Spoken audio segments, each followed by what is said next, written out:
Hello, Mr. Nemo here. We got our final video of the four-part series.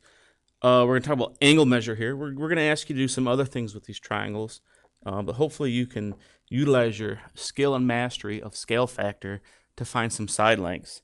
But right now I want to talk on angle measure because we haven't touched on that in the other videos. And I do realize I watched some video 3 because video 1 and 2 I talked so much about triangles. I was calling the rectangles in video 3 triangles sometimes. No, I'm not an idiot. I'm sorry. I just was so fixated on working with lovely triangles the first 2 videos. I called them the rectangles, triangles in videos 3 sometimes. So please bear with me. It's late and I'm in a hurry. Got to get out of here. So anyways, we have 2 triangles here. Now, some of the things you got to know that the internal angles of a triangle always equal to 180 degrees. That is a definition of a triangle. So, and also similar triangles, or any shape for that matter, the angle measure, so similar shapes,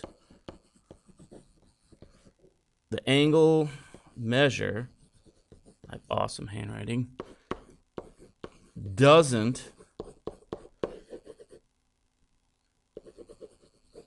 change. It stays the same. So why that's so important is if these 2 triangles are similar, number 1 is similar to number 2. If this is 120 here, this angle here is 120. And if this angle here is 40, this angle here is 40. It's given. That's part of the law. It's part of the rule. So now we can work with the fact that all triangles add up to 180 degrees, and we can subtract what we know.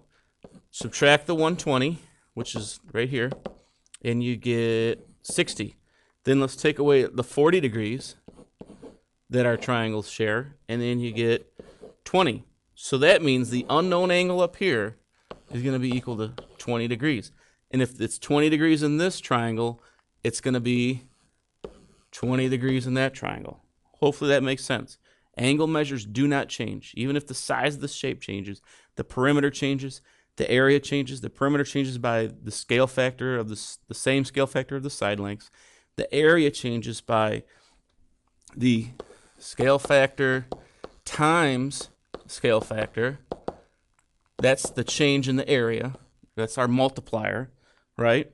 Perimeter is the same as the side lengths, same scale factor. And angle measures, they don't change. It does not change. So hopefully this is starting to make sense. Again, we may ask you, we may say this is like 20, this is 10, so then you got to find this side here, or maybe find this side here. You should know how to do that by now. It's new over old, new over original, I'm sorry. That gives you your scale factor, which is our multiplier to go back and forth between.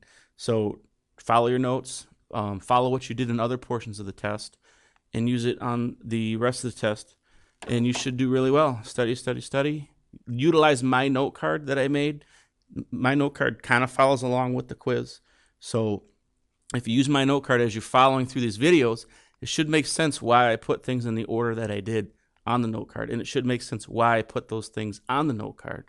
So go back in Edmodo, find Mr. Nemo's note cards. Make sure yours looks similar to mine. Make sure that it makes sense. All right, study, have a good night, and you're going to be very successful on your quiz tomorrow, I'm sure. Thank you.